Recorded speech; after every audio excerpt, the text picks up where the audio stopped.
Red టీవీలో మీ వ్యాపార ప్రకటనల కోసం ఈ నంబర్ ని సంప్రదించండి 6281747728. Hello guys, welcome to our channel. This is Teja. ప్రస్తుతం మనతో పాటు సీనియర్ జర్నలిస్ట్ తమ్ము బాలాజీ గారు ఉన్నారు. నమస్తే సార్. నమస్తే. జగన్ మోహన్ రెడ్డి గారు ఏదైనా కొత్త వ్యూహం చేస్తున్నారా? ఎందుకంటే పవన్ కళ్యాణ్ గారు ఎక్కడి నుంచి అయితే పోటీ చేస్తున్నారో పిఠాపురంలో అక్కడ ఒక లేడీ అభ్యర్థిని పెట్టడం జరిగింది. అలాగే బాలకృష్ణ హిందూపురం నుంచి పోటీ చేస్తున్నారు, అక్కడ కూడా ఒక లేడీ అభ్యర్థిని పెట్టడం జరిగింది. అలాగే మంగళగిరిలో కూడా లోకేష్ గారు ఆపోజిట్ గా ఒక లేడీ అభ్యర్థినే పెట్టారు, లావణ్య. సో ఎందుకు వీళ్ళ ముగ్గురి పోటీ చేస్తున్న ఆ స్థానంలో లేడీస్ మాత్రం ఎందుకు పెట్టారు ఆయన? జగన్ ఈసారి కొంత సోషల్ ఇంజనీరింగ్ చేస్తున్నాడు. యాక్చువల్గా ఓవరాల్గా తీసుకున్నప్పుడు మొత్తంగా మనకి 175 ప్లస్ 25 పార్లమెంట్లో దాదాపు ఎస్సీ ఎస్టీ బీసీ కలిపి 50% కోటా నింపారనమాట. అంటే ఎస్సీ ఎస్టీకి అయితే ఆల్రెడీ ఫిక్స్డ్ ఉంటారు. అది కాకుండా బీసీలకు కూడా పెద్దపీట వేసాడని చెప్పచ్చు. ఎందుకంటే అసెంబ్లీలో 175 ఉంటే బీసీలకి 48 మందికి ఇచ్చాడు. అట్లాగే 25లో 11 మందికి బీసీలకి ఇచ్చాడు. సో ఆ రకంగా తీసుకున్నప్పుడు 48 ఒక 11 59 మందికి బీసీలకి ఇచ్చాడు. ఇంకే పార్టీ కూడా ఇప్పటివరకు ఇలా ఇవ్వలేదన్నమాట. అట్లాగే మహిళలకు సంబంధించి 24 మందికి ఇచ్చాడు 200లో. అంటే 19 ఏమో ఇది అసెంబ్లీ, 5 మందికేమో ఎంపీలుగా ఇచ్చాడు. అది కూడా గతంతో పోలిస్తే పెరిగినట్టే. అంటే నిజానికి సరైన ప్రాతినిధ్యం అయితే కాదు. జగన్ కూడా అదే అన్నాడు, నాకు సాటిస్ఫాక్షన్ లేదు, బట్ ఈసారికి ఇది ఇంత మాత్రమే చేయగలిగానని. సో ఏదేమైనా మొత్తంగా 200లో 24 మందికి మహిళలకు ఇచ్చాడు. సో ఇదన్నిటి ఒక ఎత్తు అయితే, ఇప్పుడు మొత్తంగా మనకి కూటమి నుంచి ప్రధానంగా 4 మీద జగన్ ఫోకస్ చేస్తున్నాడు. ఒకరేమో చంద్రబాబు, రెండవది పవన్ కళ్యాణ్, మూడవది లోకేష్, నాలుగవది బాలకృష్ణ. అవును, ఈ 4 ఓడించాల్సిన టార్గెట్ పెట్టుకున్నాడు, ఓడించాలని.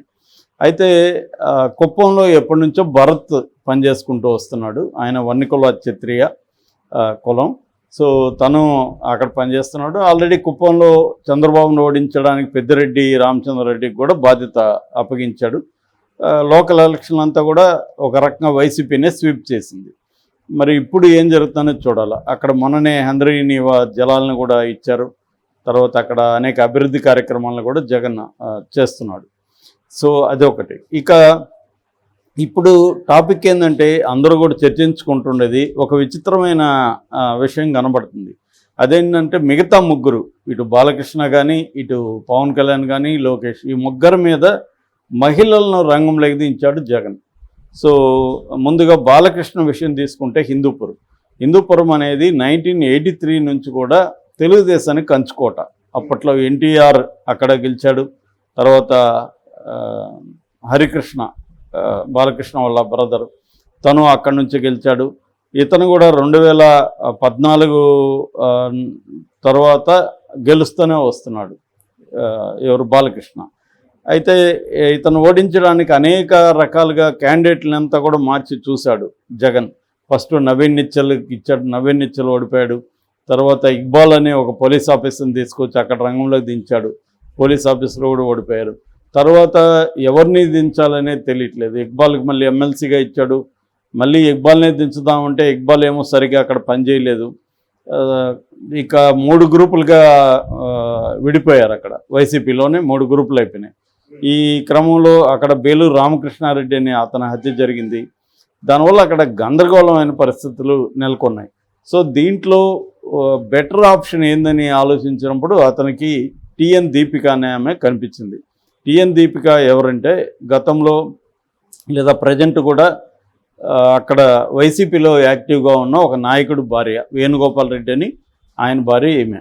వాళ్ళది ఇంటర్ కాస్ట్ మ్యారేజ్. ఈమెదేమో కురుబ కులం, ఇతనేమో రెడ్డి. సో ఈమెకి కానీ ఇస్తే అక్కడ ఏంటంటే కురబ పాపులేషన్ ఎక్కువ ఉంటుంది హిందూపూర్లో. మనకి గతంలో కూడా గోరంట్ల మాధవ్కి ఇచ్చాడు, మాధవ్ కురబ అదే.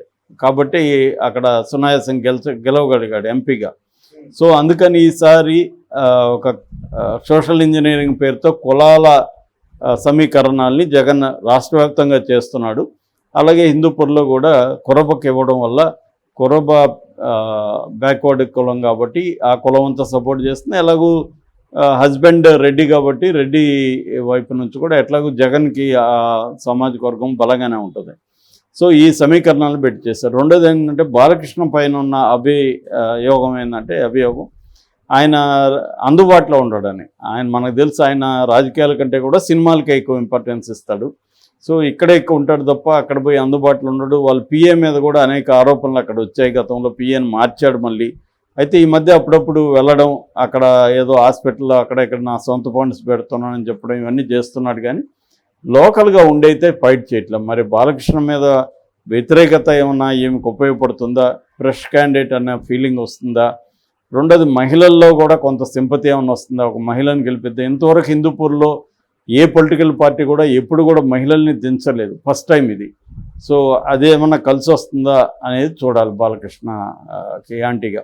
సో అది కానీ కలిసి వస్తే మాత్రం బాలకృష్ణకి కష్టం అవుతుంది. ఎందుకంటే గతంలో రాయలసీమలో ఒక రకంగా వైసీపీ స్వీప్ చేసిందని చెప్పచ్చు. ఓన్లీ 3 సీట్లు మాత్రమే తెలుగుదేశానికి వచ్చాయి. అటు వైయావల్ కేశవ్ అనంతపురంలో, బాలకృష్ణ చిత్తూరులో చంద్రబాబు నాయుడు, వీళ్ళు ముగ్గురు తప్ప ఎవరు గెలవలేదు పరిస్థితి. సో అటువంటిది సిచ్యువేషన్ ఉంది. ఇప్పుడు అది బాలకృష్ణ మీద టార్గెట్ పెడుతున్నాడు. బాలకృష్ణను ఓడిస్తే అతను ఇంట్లో కూర్చోబెట్టాలా అన్న ఒక ఉద్దేశం వాళ్ళకి బలంగా ఉంది. మరి ఏం చేస్తారనేది అక్కడ చూడాలి. ఇక రెండవది పిఠాపురం నిజానికి పవన్ కళ్యాణ్ చాలా లేటుగా అనౌన్స్ చేశాడు. ఈ మధ్య 2-3 రోజుల ముందే అనౌన్స్ చేశాడు. కానీ జగన్ ముందే గ్రహించాడు. అంటే పిఠాపురంలో చేస్తారని ముందే లీకేజెస్ వచ్చాయి. యాక్చువల్గా గాజువాక్ కానీ భీమవరంలో రెండిట్లో భీమవరాన్ని ఎంచుకుంటాడు పవన్ కళ్యాణ్ అని కూడా అన్నారు. ఎందుకంటే ఓడిన చోటే నిలబడి గెలవడం అనేది ఇంపార్టెంట్ అని ఫీల్ అవుతున్నారు. రెండోది అక్కడ భీమవరంలో కూడా కొంత సింపతి పెరిగింది. పవన్ కళ్యాణ్ మనం ఓడించి తప్పు చేసాం. ఆయన పదే రాష్ట్ర వ్యాప్తంగా కూడా అంటున్నాడు, నన్ను ఓడించి తప్పు చేశారు మీరు, కనీసం నన్ను గెలిపించుంటేనా నేను ఇప్పుడు గట్టి కొట్లాడి ఉండేవాడిని, అది కూడా చేయలేదు మీరు అని ఆయన మాట్లాడుతున్నాడు. కాబట్టి అక్కడ సింపతి ఉండే అవకాశం ఉంది. కానీ ఆయన ఎందుకన్నా మరి పిఠాపురం ఎంచుకున్నాడు. పిఠాపురం ఎంచుకోవడానికి ప్రధాన కారణం ఏం చెప్తారంటే అక్కడ మొత్తం 2,28,000 ఓట్లు ఉంటే అందులో 91,000 ఓట్లు కాపులదే ఉన్నాయి. కాబట్టి కాపులందరూ గట్టిగా తనకేస్తే మంచి మెజార్టీతో గెలవచ్చు అన్న ఉద్దేశంతో అక్కడ నిలబడినానని చెప్తున్నారు. అయితే పవన్ కళ్యాణ్కి ఫస్ట్ అక్కడ వచ్చిన మేజర్ ప్రాబ్లం ఆయన సత్యనారాయణ వర్మ. సో ఆయన గతంలో 2014లో ఇండిపెండెంట్గా గెలవగలిగాడు. ఆయన చిత్రేయ కమ్యూనిటీ అయినప్పటికీ చిత్రేయ కమ్యూనిటీ పాపులేషన్ అక్కడ తక్కువ ఉంది. యాక్చువల్గా అక్కడ ఉండేది కాపులు 91,000, తర్వాత మాలలు 14,000 ఎంతో చెప్తున్నారు. దాని తర్వాత సెట్టిబల్జా వీళ్ళు ఉన్నారనమాట అక్కడ. ఈ క్రమంలో ఆయన గెలవగలిగాడంటే అది వ్యక్తిగత దీనిగానే మనం చెప్పుకోవాలి. ఎందుకంటే ఆయన అందుబాటులో ఉండడం, జనాలకి నిరంతరం ప్రజల్లో ఉండడం, ఇవన్నీ పనిచేసాయి. బట్ 2019లో పెన్నెం హరిబాబు చేతులు ఆయన కూడా ఓడిపోయాడు. దానికి ప్రధాన కారణం రాష్ట్ర వ్యాప్తంగా కూడా ఒక జగన్ వేవ్ వచ్చింది. ఆ వేవ్లో వర్మ కూడా ఓడిపోయాడు. సో ఇప్పుడు ఈయనకి టికెట్ అనౌన్స్ చేయగానే వర్మ బ్యాచ్ అంతా బీభత్సంగా అక్కడ తగలబెట్టారు, చెప్పులతో కొట్టారు వీళ్ళ ఫోటోల్ని, లోకేష్ చంద్రబాబు ఫోటోని తీసేశారు, బండబూతులు తిట్టారు, ఇవన్నీ జరిగాయి. దాంతో ఒకసారిగా పవన్ కళ్యాణ్కి భయమైందని చెప్తున్నారు. అంటే ఏమన్నా నియోజకవర్గం మార్చుకుంటాడని కూడా అనుకున్నారు. బట్ చంద్రబాబు ఇవన్నీ అనేక విషయాలు గత 45 ఏళ్ళుగా ఆయన డీల్ చేయని విషయం లేదు కదా. సో ఆ వర్మను పిలిచి నీకు ఎమ్మెల్సీ ఇస్తాను, అది కూడా ఫస్ట్ బ్యాచ్లోనే ఇస్తానని హామీ ఇచ్చినాడని చెప్తున్నారు. సో ఆ హామీని అనుసరించి అతను పోయి కూల్ చేస్తారని చెప్తున్నాడు. నేను గెలిపిస్తానని చెప్తున్నాడు. యాక్చువల్గా వర్మ గత కొంతకాలంగా అసలు పవన్ కళ్యాణ్ ఇక్కడికి రావద్దు, నేను గెలిపించి ఆయనకి గిఫ్ట్గా ఇస్తానని చెప్పిన వ్యక్తి సడన్గా రివర్స్ అయ్యాడు. ఇప్పుడు యూటర్న్ తీసుకున్నాడు. ఏదేమైనా అది మంచి విషయం పవన్ కళ్యాణ్కి. అయితే వంగ గీతను అక్కడ జగన్ నిలబెట్టాడు. వంగ గీత దాదాపు 60 ఏళ్ళ ఆమె సీనియర్ పొలిటీషియన్.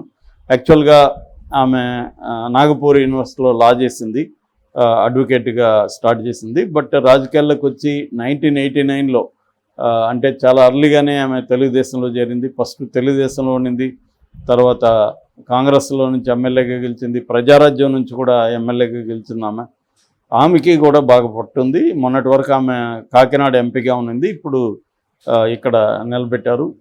కాపు ఓట్లను ఖచ్చితంగా చేల్చగలదు. కానీ పవన్ కళ్యాణ్కు ఉండే కరిష్మాకి ఆమె నిలబడుతుందా లేదా అన్నది చూడాలి. రెండోది ఏంటంటే ఆమె లోకలు మహిళా ఓటర్లు ఆమెకు అండగా నిలబడే అవకాశం ఉంది. ఏదేమైనా ఈజీ అయితే పవన్ కళ్యాణ్ కాదు, కొంత టఫ్గానే ఉంటుంది. అక్కడ డబ్బులు కూడా జగన్ పెద్ద ఎత్తున కుమ్మరించే అవకాశాలు కూడా ఉన్నాయి. ఇక మూడవది లోకేష్ మంగళగిరి. ఇక్కడ మంగళగిరిలో రకరకాల ప్రయోగాలు చేసుకుంటూ వచ్చారు. 2 సార్లు అక్కడ ఆళ్ల రామకృష్ణారెడ్డి గెలిచాడు.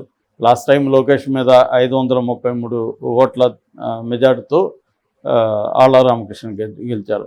కానీ లోకేష్ అయితే తెలివైన నిర్ణయం తీసుకున్నాడు. ఎక్కడైతే ఓడిపోయామో అక్కడే మళ్ళీ మనం పనిచేయాలని చెప్పి అతను ఓడిపోయినప్పటి నుంచి కూడా దాని మీద కాన్సన్ట్రేట్ చేసి పనిచేస్తున్నాడు. అయితే జగన్ ఏం చేశాడంటే అక్కడ ఫస్ట్లేమో గంజి చిరంజీవిని పెట్టాడు. గతంలో తెలుగుదేశం నుండి తర్వాత వైసీపీలోకి వచ్చిన గంజి చిరంజీవిని అనుకున్నారు. ఆ తర్వాత కాండ్రు కమలా పేరు బయటకు వచ్చింది. సడన్గా ఇప్పుడు మురుగుడు లావణ్య అనే అమ్మాయి పేరు బయటకు వచ్చింది. అసలు ఎవరు ఈ మురుగుడు లావణ్య అంటే, ఈ అమ్మాయికి కూడా ఇటు అత్తింటి వారి వైపు నుంచి తల్లింటి వారి వైపు నుంచి కూడా మంచిగా, అమ్మగారింటి వైపు నుంచి కూడా మంచిగా పొలిటికల్ బ్యాక్గ్రౌండ్ ఉంది. ఈమె ఎవరో కాదు, కాండ్రు కమల కూతురే. కాండ్రు కమల ఇంతకుముందు ఎమ్మెల్యేగా గెలిచిన వ్యక్తి. కాబట్టి వాళ్ళ మామ మురుగుడు హనుమంతరావు ఆయన కూడా ఎమ్మెల్యేగా గెలిచాడు.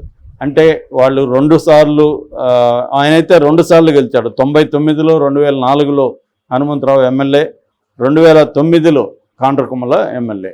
ఇప్పుడు వైసీపీ ఖాతాలో 2009 నుంచి 2019 వరకు ఎమ్మెల్యేలు వైసీపీ వాళ్ళే అనుకోవచ్చు మనం. ఎందుకంటే వీళ్ళిద్దరట్టు వచ్చారు. 2014లో 19లో మనకి ఆళ్ల రామకృష్ణారెడ్డి గెలిచారు. సో అంటే 2009 నుంచి 19 వరకు దాదాపు 10 ఏళ్ల పాటు అక్కడ డామినెంట్గా ఉన్న వ్యక్తులు అంతా ఇప్పుడు మురుగుడు లావణ్యకి అండగా ఉన్నారు. సో అది చాలా పెద్ద బలమే అని చెప్పచ్చు. రెండోది అక్కడ మంగళగిరిలో పద్మశాలి పాపులేషన్ చాలా స్ట్రాంగ్గా ఉంటుంది. ఈమె పద్మశాలి కాబట్టి అది కూడా కలిసి వచ్చే అంశము. సో ఒక పక్క ఆళ్ల పనిచేస్తున్నాడు, ఒక పక్క కాండ్రు కమల ఉంది, ఒక పక్క హనుమంతరావు ఉన్నాడు.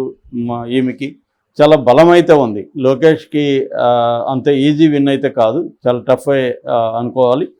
కానీ జగన్ అయితే చాలా గట్టిగానే లోకేష్ని ఇక్కడ బిగించినట్టుగా మనకు అర్థమవుతుంది. మరి ఇది ఏం జరుగుతుంది అనేది మనం చూడాలి. Okay sir, thank you so much.